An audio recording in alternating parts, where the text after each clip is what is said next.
recording it. Okay, so now we are recording. And those of you watching the recording, you didn't miss anything spectacular except me fumbling and bubbling with Zoom and technology. So we'll go ahead and get started for real now. So there's an overview of what we're going to cover today. We're going to talk about what to do when you show up to Penn State University Park, arrival and check-in.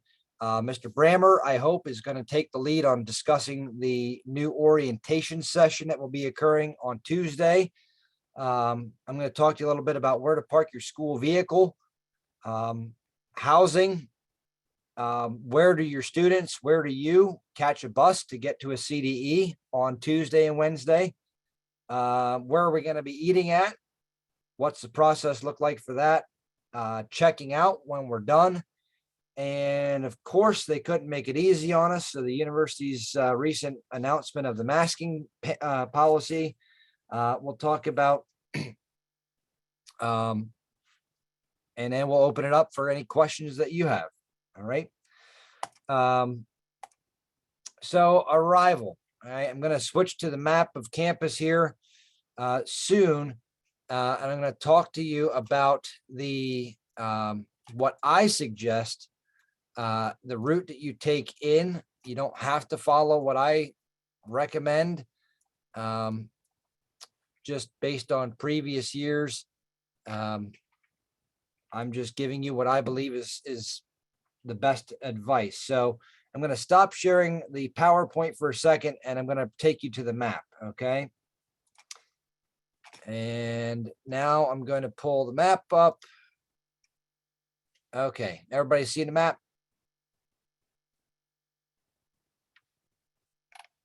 Yes. Yeah. Okay. I saw Sarah's head nod. So very good. So here is the Penn State University Park campus map. All right. We are predominantly going to be concerned with this, this general area, and then this general area. Not so much down here in South Campus, but I'm going to zoom in here and talk to you a little bit about arrival. Okay. So we are luckily housed in East Halls again this year. For those of you that have been around for a while, we know that we like to be in East Halls, right? Or some people like being in Pollock, but for the most part, it's a good thing when we get placed in East Halls. So in East Halls here, this building right here, Findlay Commons, is a very, very key spot that you're going to use as a reference point numerous times. Findlay Commons is where the dining hall is going to be. Findlay Commons is where FFA's headquarters are going to be. Findlay Hall is where you're going to come when you first arrive for your check-in registration. I do not know, unfortunately, which of these dorm residence halls we're going to be housed in. I can tell you unequivocally, it's not going to be Packer, Bigler, or Curtin, because they are currently under construction, as you will see when you get here. So what I suggest when you arrive, okay, I'm going to zoom out one click here, actually 2 clicks. So it doesn't matter if you're coming in from the east, from the north, from the south, from the west. I mean, I guess from the south, you could come up through State College Borough and, catch either University Drive or, heck, I don't remember what that street's called there. That is University Drive. Or there's the Shortledge, but that makes you snake up all the way around. What I suggest is, if you're coming in from the east or the west, the north or the south, you stay on 322 or come in 99 and get on 322 and then enter. You're going to either get off at the Penn Stater University Park exit off of 322 and come in from the west along Park Avenue, which is this road. Or if you're coming in from the south or the southwest or the west or the northwest, you're probably going to come in 99. You could, if you want, get off of 99 322 at the Atherton Street exit and you can't see it, but it's way over here. And I'm just going to confuse everybody if I keep moving the map around much more. And I just confused myself because now I can't find East Halls. There we go. And come down Atherton Street and then turn onto Park Avenue from Atherton Street, which is going to bring you in Park Avenue from this direction. So either way, I suggest that you're going to be coming in Park Avenue here, either from the east, or excuse me, if this would be from the west, either coming in from the west or coming in from the east. And you're going to want to turn into this drive right here, right? So again, you're either traveling in East Park Avenue from the west or the east, turn in here, and then you can park anywhere along this parking lot here, right? Or this one. And your goal is to get, so you can park in these parking lots for 30 minutes with your four-way flashers on in your school vehicle. If you have a bus that's bringing your school and your group, they can just swing in here and drop you off. And then they're going to get directed by one of the student auxiliary officers that's going to be standing out in that parking lot to direct the buses where to go. They usually go park out by the stadium in that big parking lot. But you want to come in here and park here with your four-way flashers on so you don't get a ticket. And then walk down any number of these walkways, and you're going to want to get into Findlay Commons here. And registration is going to be in room 122, Findlay Commons. It's on the first floor, so you're going to, come in, you can walk any direction around here, but if you're parked out here, it makes the most sense to walk in this entrance on the back side of it, facing Park Avenue. And you're just going to kind of walk in the building and then look to your left. And 122 is over sort of in that direction. And there should, I would imagine there's going to be signs, but I don't know. Maybe I could put signs up. So if you've never been through FFA Convention and Activities Week registration and check-in, you're going to go through sort of an assembly line that's set up by conferences and short courses and housing. And through that assembly line, there's going to be a spot where you're going to have all of the health authorization forms and stuff like that to turn in. You're going to move to another spot in the assembly line where you will receive your registration packet that has the programs, that has a bunch of documents that I'm sending over there to be put into those packets, the bus schedule, lunch pickup locations for Wednesday, etc. There's probably going to be a spot, I believe, where the nurse will be to collect any medications from students that need to be stored with her. There'll be another spot where I'll be located. If you're a CDE chair, I'm sort of the caboose in the line, where if you're a CDE chair, I'll give you your CDE chair packet and any other supplies or equipment that I can hand to you physically as you're going through that line. And then you're going to make your way over to the housing and residence life section. And that's where they'll give you the room keys, meal cards. I can't remember if those are in your registration packet or if housing gives you those or not.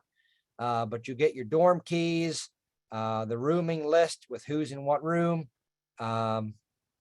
meal cards, and usually a cheap Penn State lanyard to put your key around. So Findlay Commons, very centralized location. This is where, I mean, we'll get to the checkout procedures later, but this is where check-in happens. This is where checkout happens. And this is where meals happen. All right. Okay. And if anybody has any questions, feel free to put them into the chat. Like I said, we will get to a Q&A portion in a bit. All right, we should be back to the PowerPoint now. Is that true? Yes, no, somebody seeing the PowerPoint? Excellent. Okay. So this is where I'm going to lean on Mr. Brammer. I'm going to tell you all what I know about this, and I'm going to let Mr. Brammer fill in all of the gaps. But as you may or may not have heard, we're going to have an orientation session that's mandatory from 12:30 to 1 o'clock p.m. on Tuesday. So very, very shortly after you should all have been arrived and checking in. There's going to be an orientation session that happens at the Bryce Jordan Center. So get checked in, disseminate all of your materials, keys, and so on, and head on over to the Bryce Jordan Center. The students are going to be grouped by CDE, LDE. The state officer team is going to cover the information and all that needs to be discussed as far as do's and don'ts, needs the expectations and so on. And then each CDE and LDE will be dismissed and led to their event by people that know where they're going. Okay. The exception to this is environmental and natural resource management needs to start at 12:30. Okay. So if you have students in environmental and natural resource management, or you are helping with environmental and natural resource management, do not go to the orientation session. Go directly to Forest Resources Building. Okay, that CDE is starting at 12:30. Okay, and I see we got a chat. Oh, excuse me. Thank you. Good thing Holly's on. I misread your email, Holly. There's only 3 teams that are to go to. Okay, there's a special schedule. Disregard everything I just said. There's only 3 ENR teams that are supposed to go to ENR at Forest Resources Building. So Holly, all the rest are to go to Bryce Jordan Center for. That is correct. Yes. Okay. So disregard everything that you're seeing on the screen there. Only 3 specific teams have to go to Forest Resources Building and not go to the orientation session. All right. Correct. Public speaking participants, especially the 2 junior and extemporaneous that are not going to be 2-day events this year. All public speaking participants and their chairs, if they're at the orientation, and anybody that, as you'll receive in your registration packet, there's a list of what teachers are helping with which CDEs and LDEs on each day. If you are assigned to a public speaking event, you may also hop on the bus. The public speaking participants are going to be bused from the Bryce Jordan Center pretty much to the western side of campus, because, and again, this is not because it's not that those CDEs are special and don't deserve to hoof it across campus. 2 of those 4 have to get their events in one day. And they've got the longest haul of most any other events that are happening. And I don't think it's supposed to be a heat wave next week, but making FFA students in blue corduroy jackets walk 3/4 across Penn State's campus in 70s, maybe 80-degree weather, potentially wearing high heels, and then stand up and deliver a speech is just cruel and unusual punishment. So the public speaking participants are going to be bused on a blue Penn State bus from the Bryce Jordan Center over to Willard Building. Okay. There's going to be other buses that are yellow at the Bryce Jordan Center picking up students as well. Public speaking participants must be sure to not get on a yellow bus, right? Public speaking participants and the committee members shall get on a blue Penn State bus. Okay.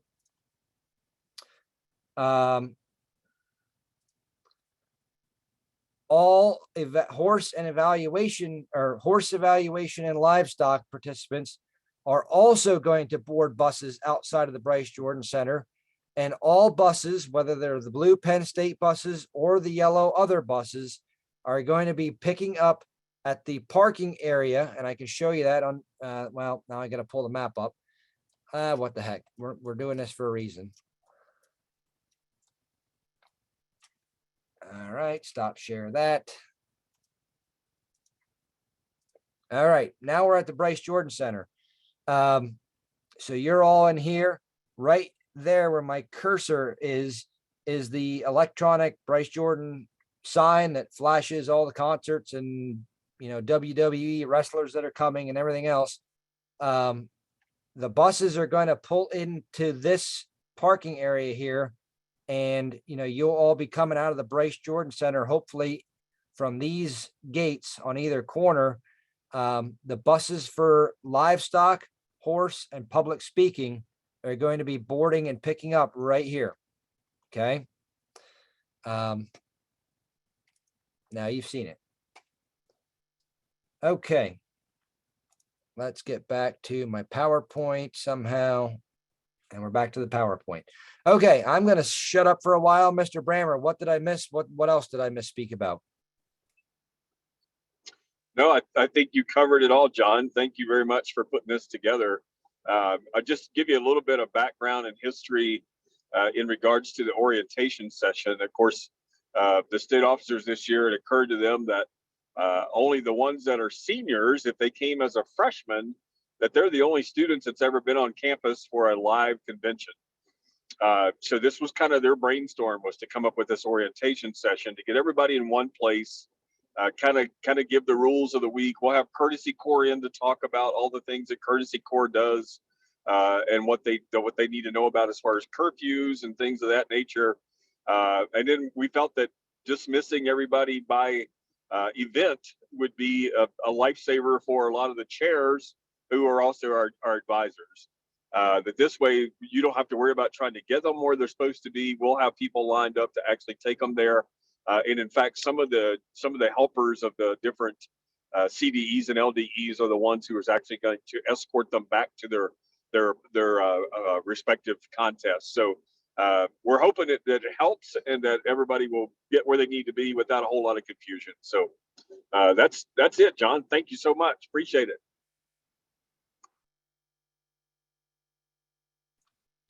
Absolutely, Mr. Brammer, and drive safe on your way out west there. Hope you're able to hang on here for the rest. Okay, we're still seeing the PowerPoint, I believe. So that is Tuesday, sort of shortly after you've shown up and gone through registration at Findlay Commons and East Halls and made your way over to the Bryce Jordan Center for orientation. Next, parking. So I'm just going to cover what's on the slide first, and then I'll show you on the map. So when you arrive for registration check-in, you have 30 minutes in the East Halls parking lot by Hastings and Earl Hall there, where I showed you on the map earlier. Make sure you leave your four-way flashers on, because the Penn State parking folks are probably bored over the summer and really, really looking for anybody that they can give tickets to. And I will tell you, I got to put my four-way flashers on right outside the building I work in, or else I get a ticket if I park there before 3 o'clock in the afternoon or 4 o'clock or whenever it is. So make sure you leave your four-way flashers on. They say you have about 30 minutes, but in all reality, you probably have like 35, 40. Like, there's not a set, they're not standing out there with a timer or a stopwatch to get you. But once you have all of your materials from registration and check-in, you're going to need to move your vehicle, whether it be a school van or your personal vehicle or whatever it is you drove up, over to East Parking Deck. And that is where your parking passes that you will receive as one of those sort of stops along the assembly line of registration. That's where your parking passes will get you in. Okay. Now, the last time that we did this in 2019, there was a lot of concern about, will my school van fit in East Parking Deck? And I can assure you that I have seen even the taller sort of Mercedes style, really, really, really tall vans.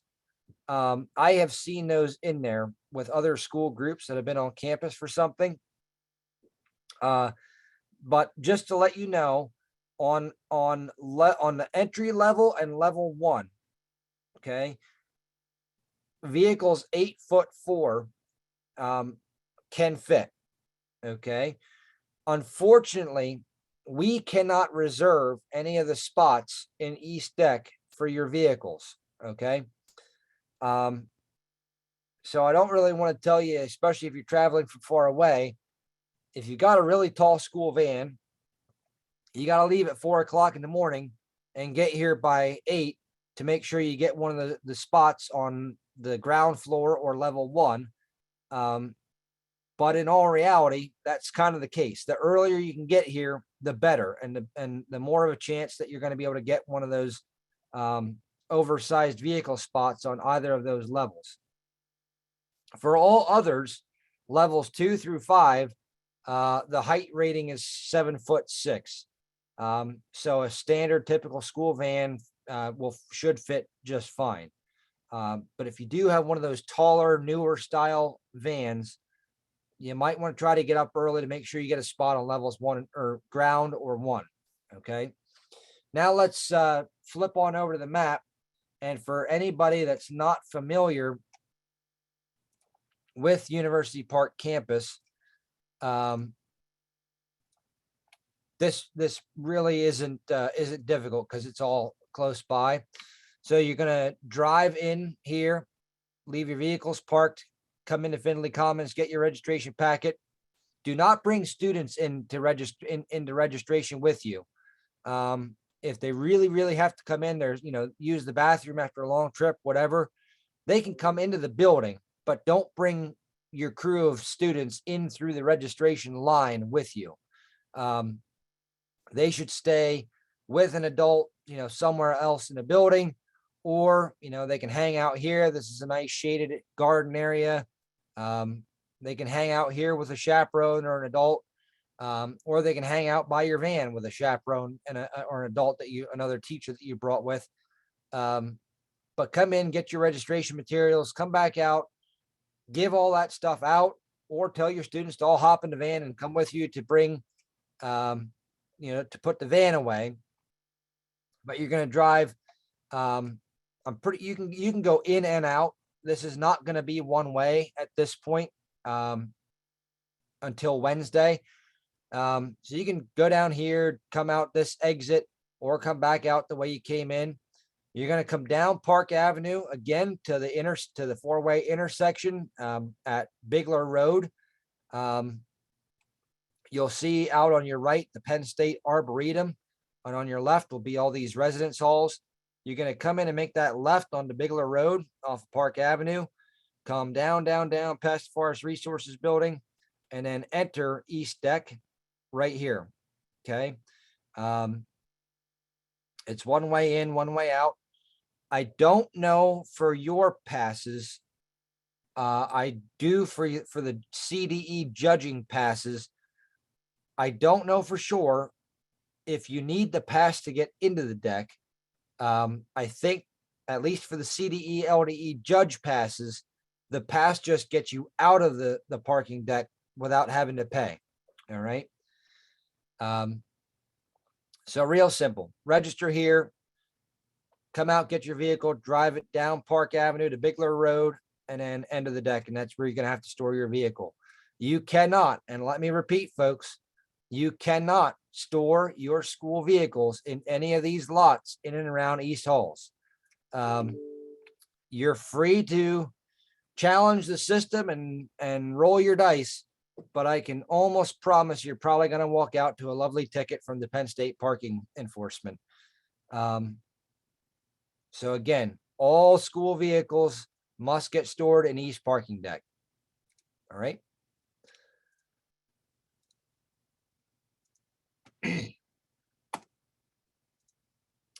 All right. So for CDE and a bus loading and unloading, we're going to go back to the map again real briefly, but it's super simple.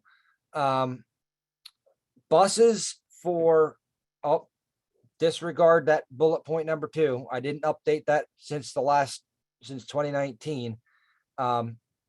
Buses will not be loading at East Halls for the Tuesday CDEs, only for the Wednesday CDEs. If you remember, livestock, horse, and public speaking will be boarding their buses at the Bryce Jordan Center this year, not East Halls, on Tuesday, June 7th only. On Wednesday morning, however, is a whole different story. That same parking area, and here's another reason you can't store your, aside from the fact that you're going to get a ticket, almost guaranteed, another reason you can't store your school vehicle in that same parking lot that you parked in to come in for registration is that whole parking area becomes filled with school buses on Wednesday morning for CDE loading up. So let's just jump back to the map again real quick. So again, for Wednesday morning, this whole parking area here is going to be filled with buses, head to tail.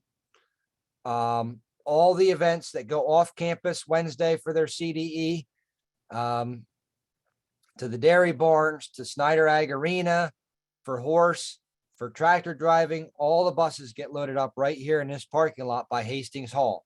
All right. This becomes a one-way. Buses are going to come in this entrance and they'll go out this exit. So we cannot have school vehicles parked in these spaces because we literally will use this every inch of this parking lot for the bus loading on Wednesday morning. All right.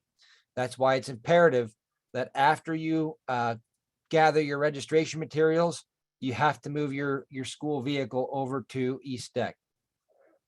Now, for some of you that have been through this before,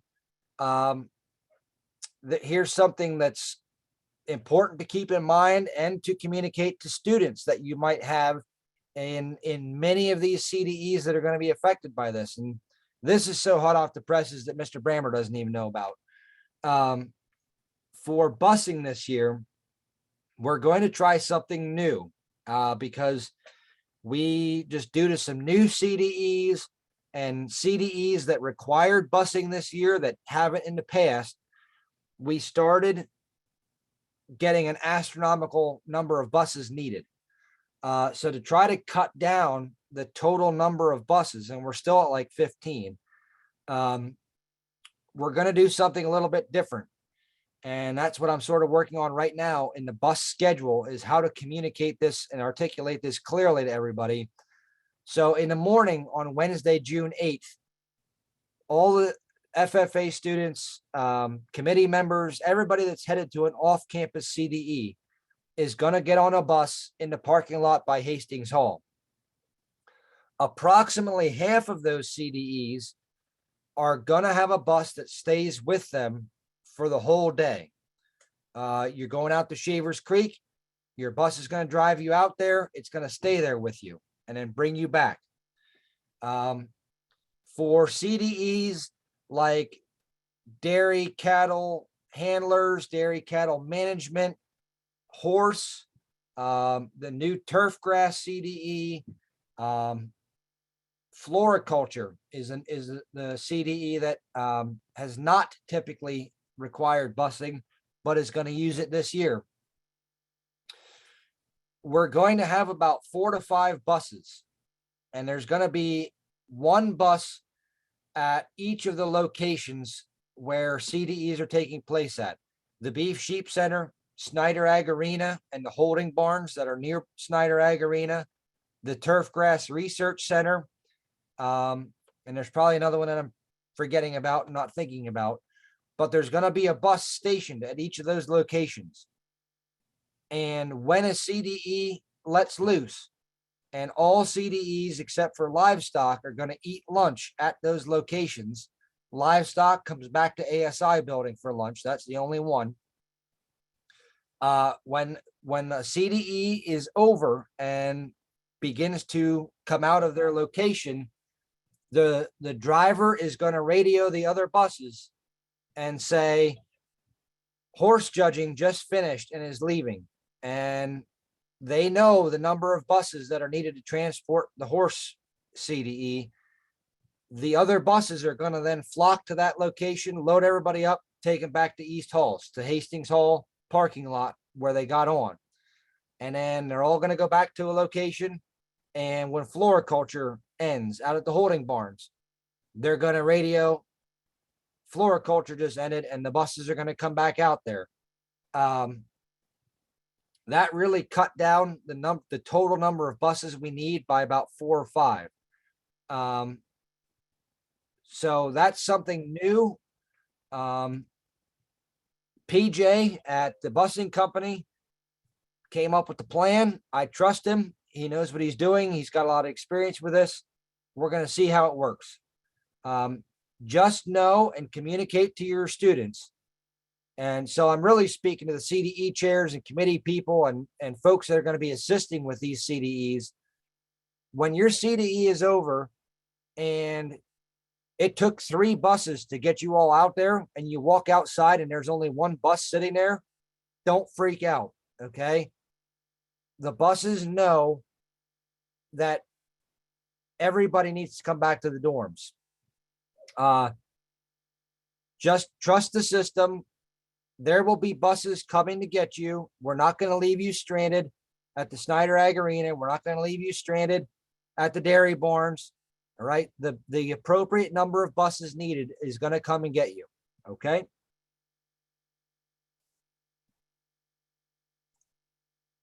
Okay. Dining halls.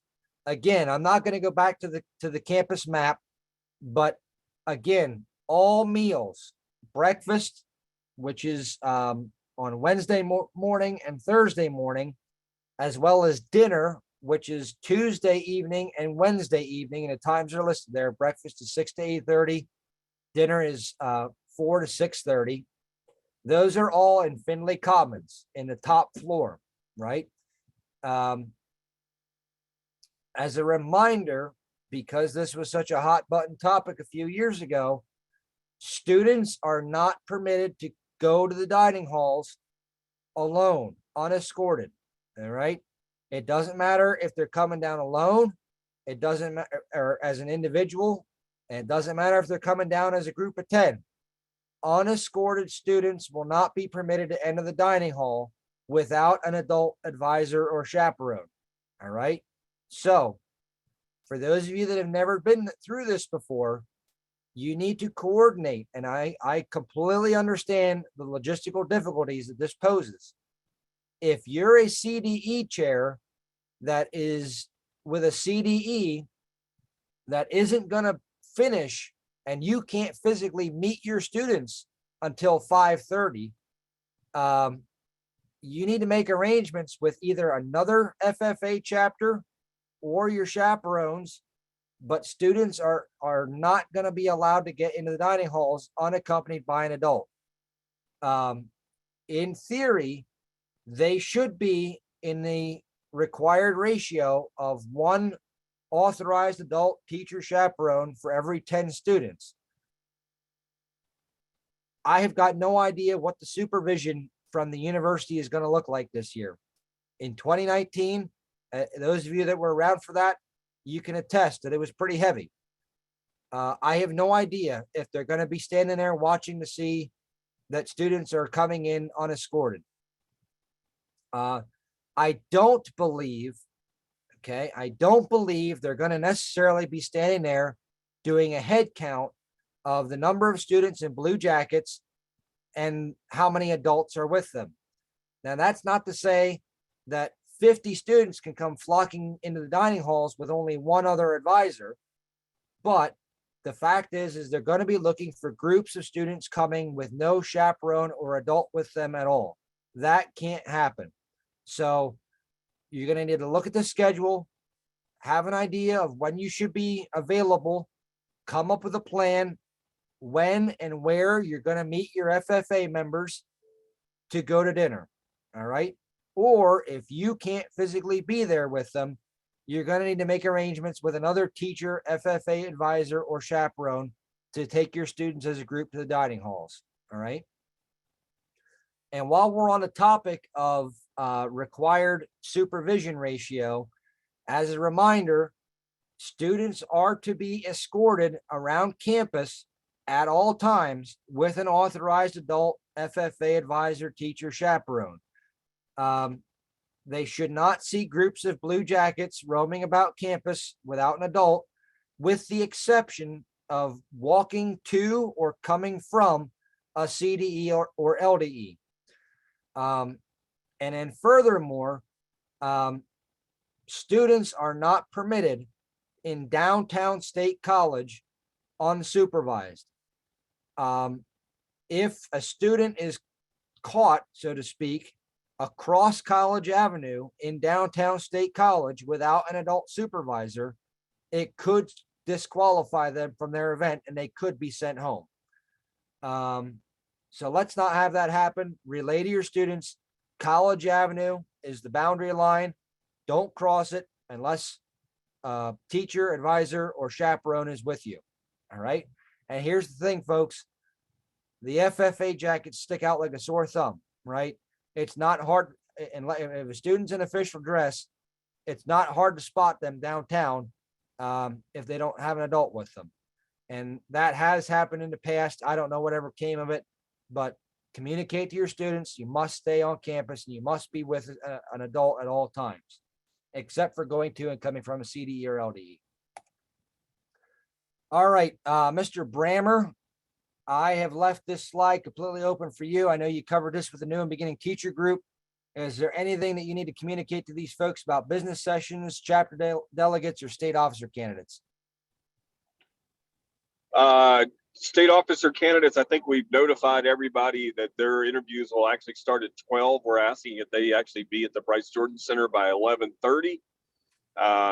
Delegates will have a session on Tuesday afternoon. It's just more of a mixer. The biggest part of the delegate process will start on Wednesday morning at 8 o'clock. What else did you need me to cover, John? I'm sorry. Oh, I've got no idea. Whatever. Okay. If there was just anything special about either of these events that you needed to let folks know about. No, we should be posting a delegate manual tomorrow online, but if not, they'll get one when they get there on Wednesday. All the delegates will get the delegate manuals. They'll have plenty of time to discuss all the issues that we brought from the State Legislative Leadership Conference. State officer candidates, like I said, know their schedule, so that's no problem. They should all be entering the guest entrance of the Bryce Jordan Center, which is on the east side of the building, but that information's already been shared with all the candidates as well. If there's anybody on the call that has students that are on the nominating committee, they need to be in the Bryce Jordan Center at 9:30 a.m. on Tuesday. And I know that some of them have to leave on Tuesday for graduation. Some of the candidates have to leave for graduation Tuesday. Some have to leave on Wednesday. So we're making sure that the schedule accommodates them as well. Other than that, doors will open for the evening sessions at 6 o'clock. Doors will open on Thursday morning at 7:30 to the Bryce Jordan Center for the convention sessions. Mike, I don't know if it was for everybody or just for me, but you sort of cut out a little bit. I believe it was for the state officer candidates reporting at 9 or 9:30 on Tuesday. Okay. I don't know if you just want to repeat that. Yeah. NOMCOM should be in the Bryce Jordan Center by 9:30. State officer candidates should be there by 11:30. Got it. Okay. All right.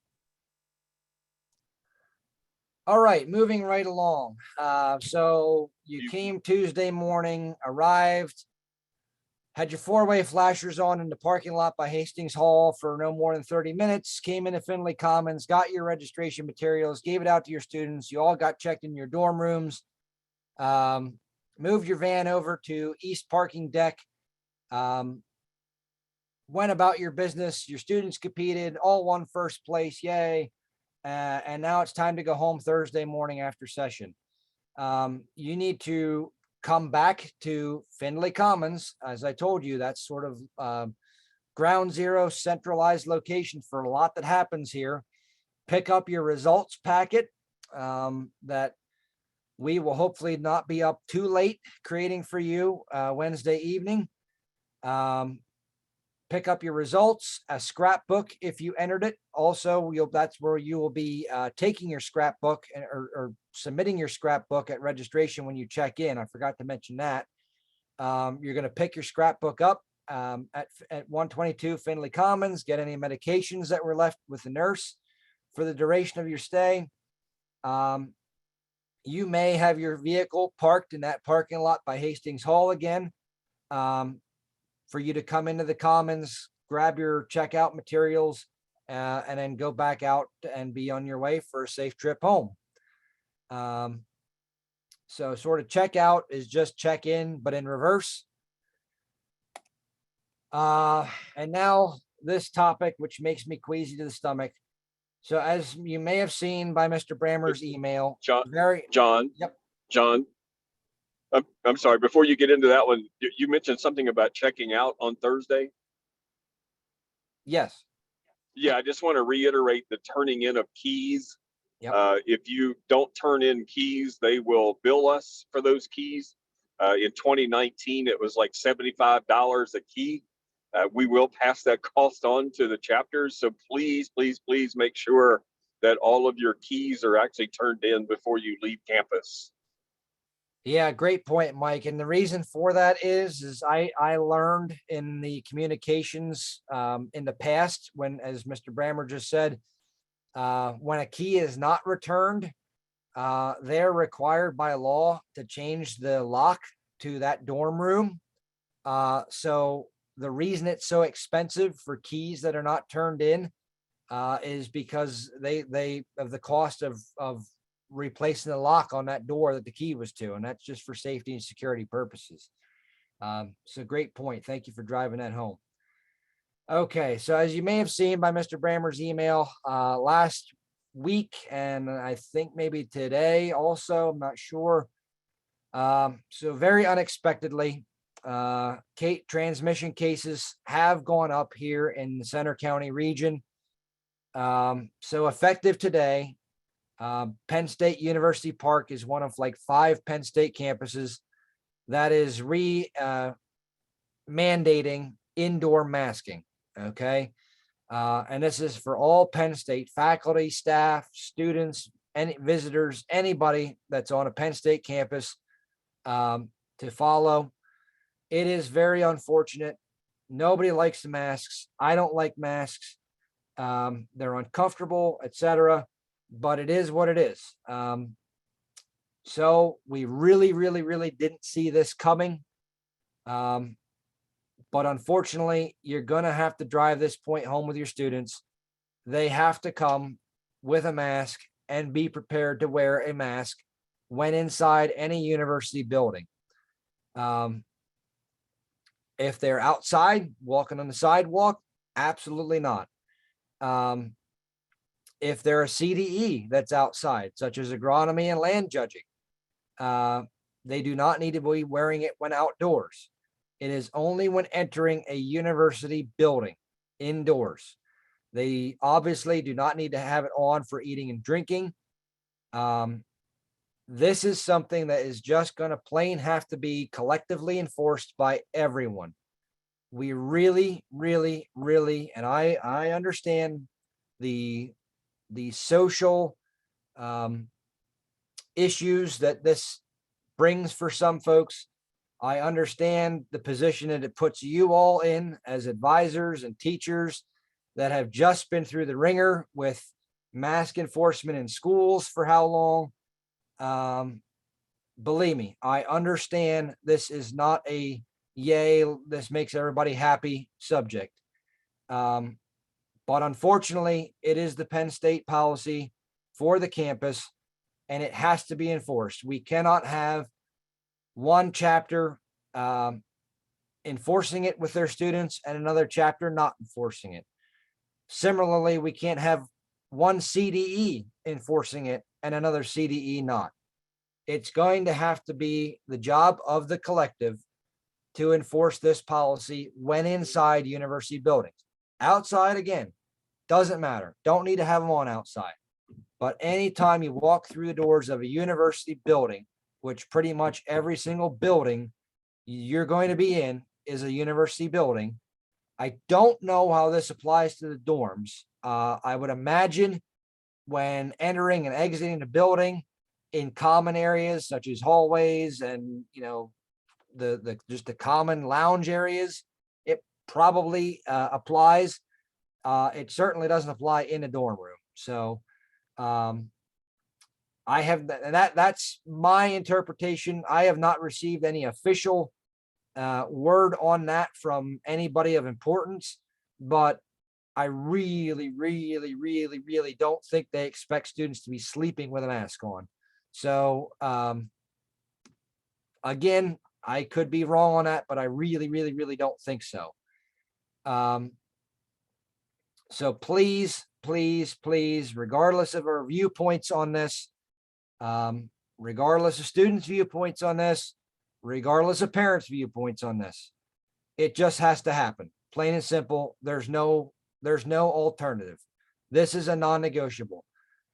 I can unequivocally promise you, and this is sort of speaking to CDE chairs, that if you decide to be lax on this policy in your CDE and somebody walks past your room from the university and sees a room full of unmasked individuals, I've got no idea if the Office of Youth Ethics and Compliance intends to walk around and monitor this or police this.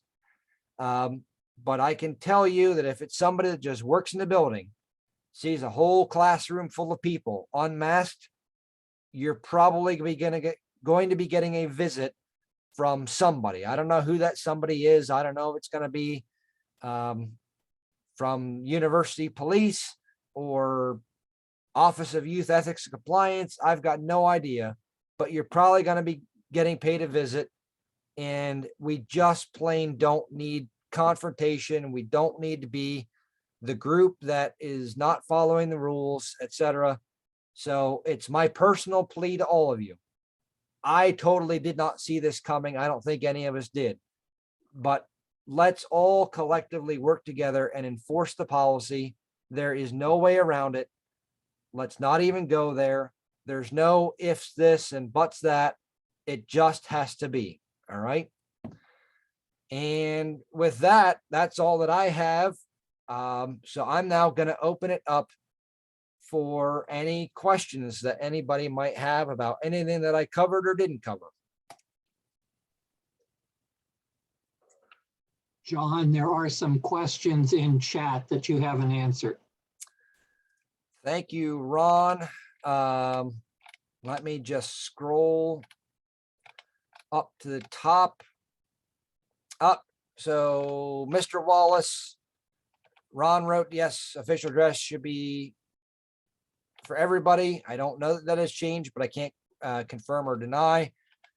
Parking location. So Mr. Wallace, if you're bringing a vehicle full of FFA members, you can park in the parking area by Hastings Hall and Earl Hall in the East Halls dorm complex.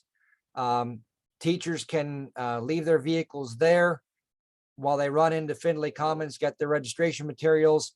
But immediately upon getting those registration materials, you can choose to disseminate them to your students quickly out by the parking lot, or you can keep all your students in the vehicle and drive everybody as a big happy family over to East Parking Deck, which everybody will have passes to East Parking Deck, and then walk with your students elsewhere, stand in the parking deck and hand out dorm keys, programs, all the paperwork, etc. So for arrival and registration, you can park in the parking lot by Hastings Hall and Earl Hall, and then move your vehicle to East Parking Deck. Buses are usually kept, that are staying on site, are usually kept out at the stadium west lot, I believe it is. And that answers Kelly's question as well, east parking deck. And then there's Mr. Wallace's other question, school buses out at the stadium west lot. Sarah asked, what about students in Wednesday only CDEs? They go to session and then go back to the dorms. So Sarah, do you want to just unmute? And I don't know that I'm following your question. Yeah, like I'm helping with ENR, so I have a CDE and I don't have another chaperone. So I guess I'm just trying to figure out where my kids are supposed to go. And like, it's great they have the orientation. Like, I'm not knocking that. I'm really excited for that. But kind of where are they taking them? Are they taking them anywhere, or they're just dismissed from there? And what, yeah. So I'm going to let Mr. Brammer weigh in on this as well. My initial response is yes, have them go back to the dorms, but sort of with an add-on to that, I would, if possible, and again, I don't know how heavily enforcement is going to be of everything. If there's a flood of FFA jackets coming from Bryce Jordan Center, I don't know that anybody's going to really be able to distinguish who's with what adult and so on. I would have your students go back to the dorm rooms. If at all possible, I would make arrangements with another FFA advisor. Hey, I'm going to be with a CDE. Can my students sort of migrate west towards the dorms with you? Mr. Brammer, what are your thoughts on that? Yeah, the only thing I would mention is I think in the past we've always required that students be signed up to compete on both days, even if it's a single day event. They were supposed to find a second single day event or be an individual in like environmental natural resources or whatever. But if they're doing aquatics or wildlife the second day, but if they're not signed up for an event on Tuesday, they could hang out at the Bryce Jordan Center once all the CDEs have been dismissed, and then some individual workshops to take place inside the Bryce Jordan Center, or they can make sure that they get them back to the dorms where they're supposed to be. So we're going to be a little fluid with the orientation session this year, obviously being the first time we've ever done it. But we'll work it out. We'll make sure it's all taken care of. Okay. Sarah also had a question that I believe Mr. Brammer, you might need to chime in on this as well. State officer candidates. I mean, that He got they're that. all, He sent me a they're all message. in the registration packets. You're just gonna have to figure out how to get them to them, I guess.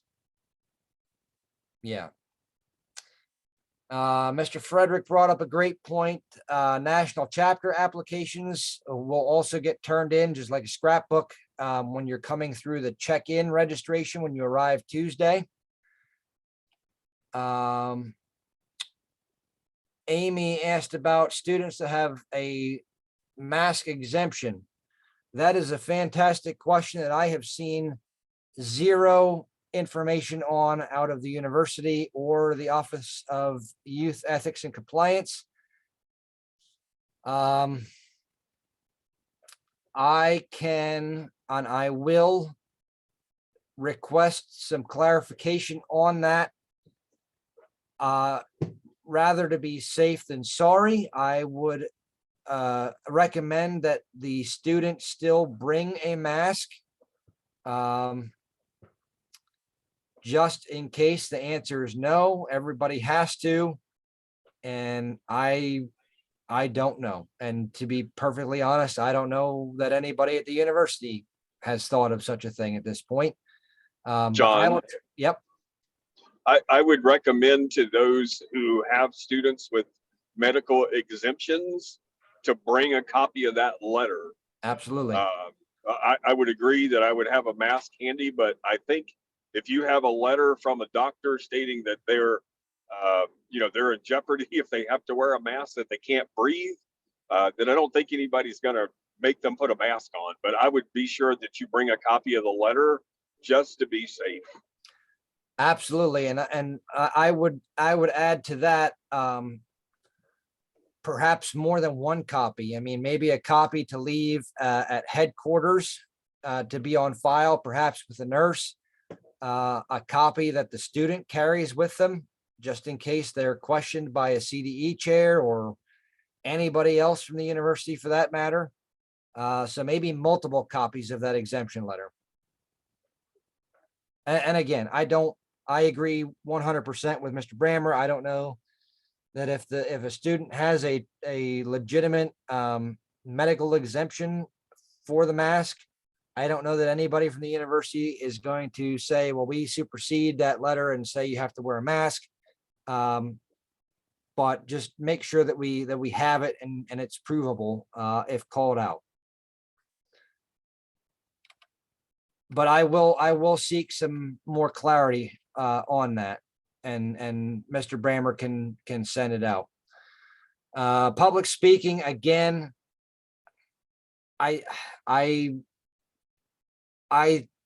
there's no specific language about, well, everybody has to have a mask on at University Park campus except when you're giving a speech. But I would not, as a CDE chair, I would not probably be enforcing that. And I really don't know that there's too much to worry about in terms of allowing the students to not be masked while speaking in a public speaking event. As far as oral reasons for livestock and so on, again, I don't know that it's going to be that heavily policed that somebody's going to be standing from the university watching for the moment a student takes off their mask. As the chair, I think that is appropriate to allow the student to be unmasked for oral reasons. So ultimately, I guess that's going to come down to whatever the CDE chair decides. I don't know that there's a concern from the university standpoint about allowing students to be unmasked when public speaking or giving oral reasons. But the rest of everybody just sitting around, for a larger event such as livestock, absolutely they need to be masked, unfortunately. Sarah, I think I saw your head when I said about the dorms, so I think I answered that question. Mike, yes, there will be the so this is a great point. He direct messaged me, but this is applicable to everybody.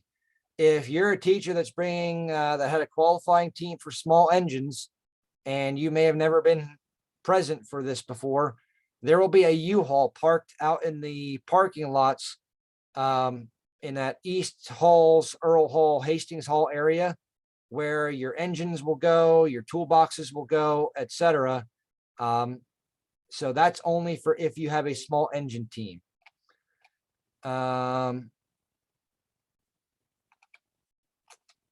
Okay. Yes, so I think we've covered everybody's questions. Does anybody have a question that was not entered into the chat that you'd like to unmute and verbally ask now? Yeah, John, I have a question. Sure. I'm getting the impression that students are basically confined to their dorm rooms at all times unless they're escorted by one of their chaperones. Like I'm hearing that they can't walk outside their dorm room, play volleyball in the sand pit, can't walk out, sit on a bench and do some studying. That's kind of the impression I'm getting. Is that the way it is? They can't walk down to the creamery and buy an ice cream cone in a small group without a chaperone? So James, on paper, according to the guidelines set forth by the Office of Youth Ethics and Compliance, yes, that is technically how it should be. Sort of off the record here. I mean, this is the way that it was in 2019. And, as I'm zipping around in my little 8 passenger van, going nuts from here, there, everywhere, did I see a whole bunch of blue jackets at the creamery, and probably most with not a chaperone? Yeah, I did. So am I condoning and am I giving permission So outside, like just hanging out, hanging around outside of the dorm areas and like the quad areas and so on. Again, technically, yes, they're to be chaperoned, and FFA signs an agreement, and I believe that you all sign an agreement that as chaperones that you're going to adhere by this policy. So again, technically speaking, yes, that is how it should be. One chaperone for every 10 students at all times when on this campus. So am I giving you permission to break that? No, but I know realistically, are there going to be FFA members out playing volleyball, sitting around in the quad areas of the dorms without a chaperone there? Yeah, we know that's going to happen. Are students going to go down to the creamery without a chaperone? Yes, we know that's going to happen. Should it be? According to policy, no, but will it? Probably. So I didn't really give you an answer there. And that was by design. And I'm going to leave it at that.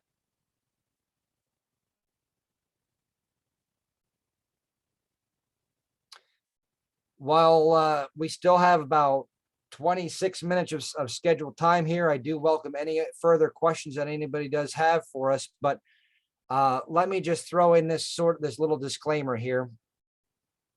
And I'm doing a quick scan of the names that are still with us. So I'm just going to be very straight and real with you all, because I think by this point, those of you that know me and that knows that it's how I am. This is going to be a little bit of a bumpy year, folks. Not to say that everything was always perfect. In past years, we know that it wasn't, but for the most part, everything ran pretty well. And I have continued to do the very best that I can to make sure that CDE chairs have everything that they've requested. All issues that have come up have been addressed, and everything is pretty much set in place by the time you all set foot here on June 7th. So I'm just going to disclose to you, sort of behind closed doors here. This is the first time that we've had an in-person convention and activities week since 2019. So a couple of years have passed, and myself, and I know everybody that is involved in the planning process for this, has sort of felt like we were starting from scratch and relearning and trying to remember everything that needs to be done and how it goes usually and whatnot. And aside from the fact that we haven't done this in a couple of years, yeah, we're coming back in person, but obviously, especially because of the masking mandate, it's not really truly a normal year yet. On top of that, everybody in the office of short conferences and short courses, there was some turnover in that office over the past couple of years since we've had one of these in 2019. So there is nobody in that office except one person that oversees that office that has been around for one of these events. Everybody in the office is brand new. They're starting from scratch on this. I'd be lying if I said that everything has been going smoothly because of that. On top of that, the employee from short courses that was assigned as the coordinator to FFA Convention Activities Week actually left for another position about midway through the planning of this. So poor Mary Seaton, who oversees that office, has had to jump in and sort of take the reins of all of the logistics. And I cannot stress this enough, folks. It's a lot of logistics between housing and police and transportation and lunches and everything else. It is a lot. And she's got all kinds of other events that she's overseeing that run through that office. So we are in a pretty good spot. We're going to have a convention and activities week. It's going to be great, but I'm telling you right now, there are going to be some bumps in the road as everybody is getting back into the swing of this. We didn't know. We started the planning process for this back in the fall and shortly into the new year. And we continued to plan as if it was going to happen. But as Mr. Brammer can attest, we didn't know if housing was going to allow for overnight sporting camps and conference youth workshops and so on. We didn't know that information until almost into April. So there's been a lot of helter-skelter things happening in the heat of the moment, flying sort of by the seat of our pants at times. There's going to be bumps. It's going to be great, but I'm just putting that out there. It may not be the well-oiled machine that you remember from years past, but understand there's been a lot of new and unforeseen obstacles and challenges to work through with inexperienced people to work through them with. So I'm just throwing that out there. I'm not trying to lay the groundwork for an excuse of you not having a good time. But just understand there are some things going on. There are some things still being flushed out that are typically already taken care of a long time ago. So just be prepared. There's going to be some sort of growing pains getting back into that. Gretchen just brought up a great point that I forgot to cover at one point. Lunches on Wednesday. So if you've been through this before, you might remember lunches are delivered to the CDE locations. If you're a CDE that goes off campus on a bus, in most cases, the lunches go along with you on the bus in the morning in coolers. That will continue to be the case. In some cases, if it's like somewhat local to campus, dairy barns, ag arena, and so on, they will be delivered out to you at that location the CDE is occurring. If you are in and I know Mr. Brammer just addressed this, but I do know that there are some cases, if you are in a Tuesday only event, but did not register for a Wednesday event, instruct your students to pick up their lunches at headquarters in Findlay Commons around between 11 o'clock and noon on Wednesday, June 8th.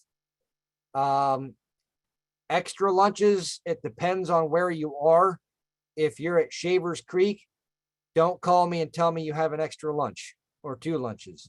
If you are in Thomas Building, but have 3 extra lunches, I will ask, and this will be in your CDE chair packets that you receive from me in registration. If you have extra lunches, let me know as soon as possible. I will come collect them from you and sort of be the central redistributor, just in case we got a count wrong for another event and they're short 2 lunches at another event. I will be the redistributor to make sure that extras go where they're needed, or I will just take them all to headquarters, where we'll figure out what to do with them at another later time. And trash, again, it's going to depend on where you are. If you're at Shavers Creek, I've got no idea what they have you do with the trash there. If you're in an on-campus facility,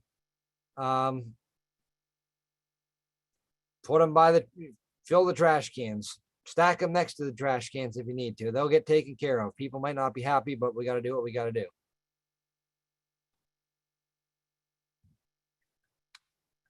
Okay. I just had a question, and I think it's just my memory isn't serving me well. In terms of registration, we have to give hard copies of all of the forms that were in the state's packet, like turn hard copies in, or just the Penn State form? Because I think the packet said one thing and an email said something different. Yeah. So Mike, do you want to chime in on that? Because I know we were debating having things filled out online versus turned in hard copy, and I'm not quite sure where we landed on that. No, it's all hard copy. And yes, you the authorization forms that you would normally do for all of our conferences and conventions, and in Penn State's medical form as well. Unfortunately, we have ours, they have theirs, and everybody needs their own, I guess. But yes, Sarah, we do we do need to turn them all in.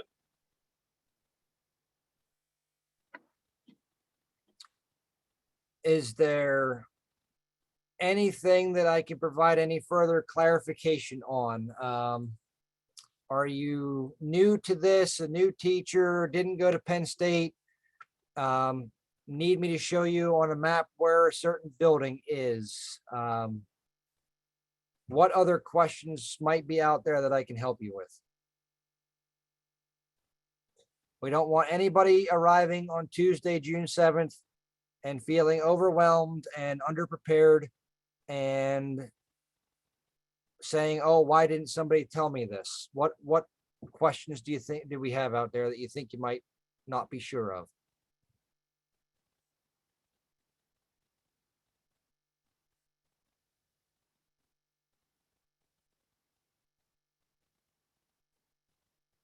Okay, it is 4:44. I will gladly stay on here as long as there are people to converse with or help or whatever might be needed. But if you have nothing else, feel free to start hopping off. The weather in State College, PA, next week, I believe the last time I looked was not necessarily supposed to be overly hot and not overly cold. We've got 76 straight through from Tuesday to Thursday. Slight chance of rain on Wednesday and Thursday. So maybe have kids bring an umbrella.